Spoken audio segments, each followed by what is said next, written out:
Hey class, Mike the Sales Doctor here with Diagnose and Prescribe. Thank you for watching. Today's lesson is lesson 4.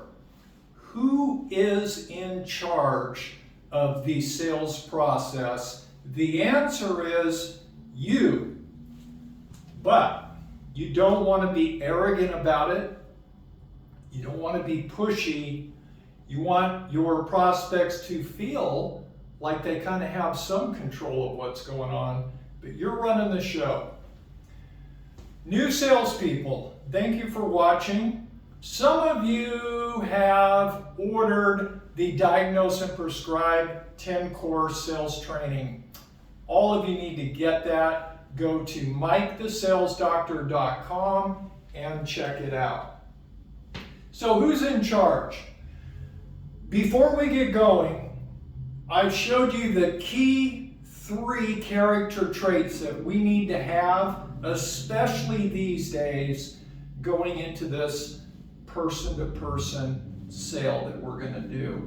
You need to be predictable to your prospects. You need to be authentic, of course. And then I showed you last lesson how to start denying yourself. Get your mind off that, the money, you'll get that. You'll get there. So here you are. You have your 3 character traits and you just meet your prospects. Everyone remember what the little red line is? That is your prospect's defensive shield. Every single prospect you meet has some degree of defensive mechanism because they're ready for you. They're ready for you and they know, or at least they presume, your only goal is to make the sale. So they are defensive. I teach my students how to drop that defensive shield and how to lower it. But they're going to have it right when you meet them. Here is how you establish who is in charge.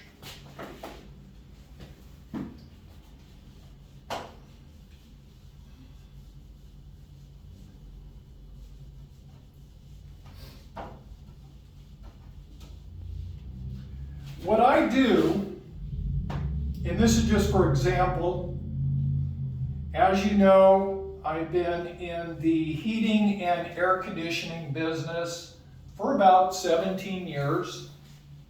I design heating and cooling systems, commercial and residential. So I actually have a piece of paper that I created that kind of lays out what the prospect can expect with me. Like for one, in my business, I set up my computer. Okay, and I actually bring my computer into the home or business and set it up on the kitchen table. And I'll talk later why that's where you set it up. But I set up my computer. And they see this list. In fact, I call them step 1, step 2, and I go all the way down to step 5. So I set up my computer, and they're reading this. It also says to evaluate. And you can create one of these on your own based on the products and or services that you offer. I put set up computer to evaluate service history, maybe they got an old system, service history,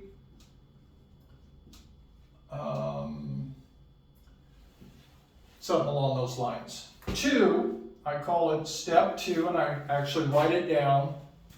I go to inspect their electrical panel, inspect electrical panel. And one reason I do that is my competitors don't. And then I put on that step 2, inspect an electrical panel, I add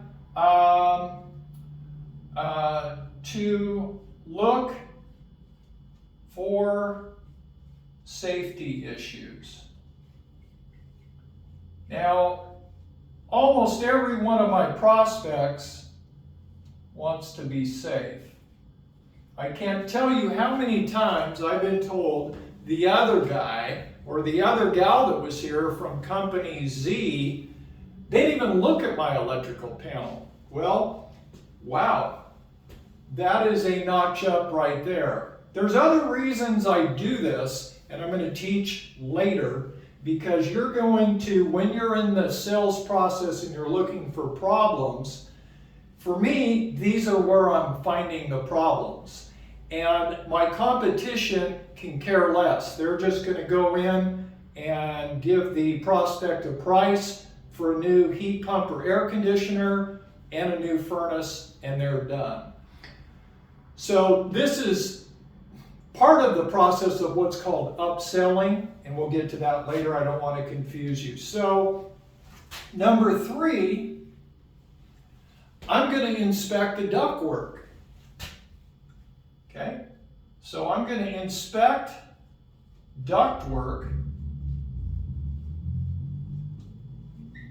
and then I might put on there for proper airflow.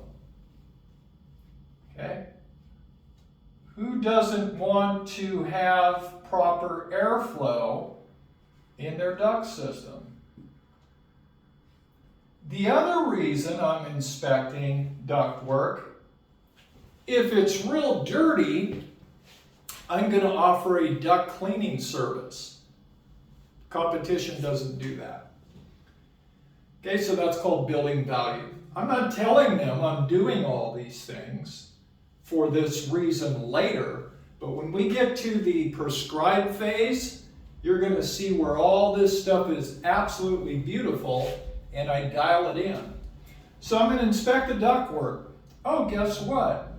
Now I'm going to look, I don't know if you can see this, but look at existing system. So now I'm going to go look at their existing system, their furnace, their cooling unit, whatever it is. My competition, I know what they do and I know what they don't do, and I capitalize on it every single time. When they walk into a home, they go, "Ma'am, where's your furnace?" They go right to number 4. None of this matters. They go right to number 4. That's how they're trained or not trained. Okay? So I look at their existing system. I'm designing in my head. I'm not sharing out loud. I'm just an inspector. That's what we are. We're just Sherlock Holmes. We're investigators. That's all we're doing for about 70% of the time we are with our prospects. We're just looking for problems. We're making notes. We're investigating. Guess what I do on number 5? It's a 5-step for me. You can make it however many steps you want. And you give this to your prospect real early on. And I'm going to tell you why it's so important. Next, I'm going to provide system replacement. Boy, I hope I'm spelling right here. I think so. Options. Everybody wants an option, right, class? So now I'm going to provide, now we're in the prescribe phase. Okay, this is all the diagnose aspects. Everyone remembers this. Just take this off, hopefully without dropping it.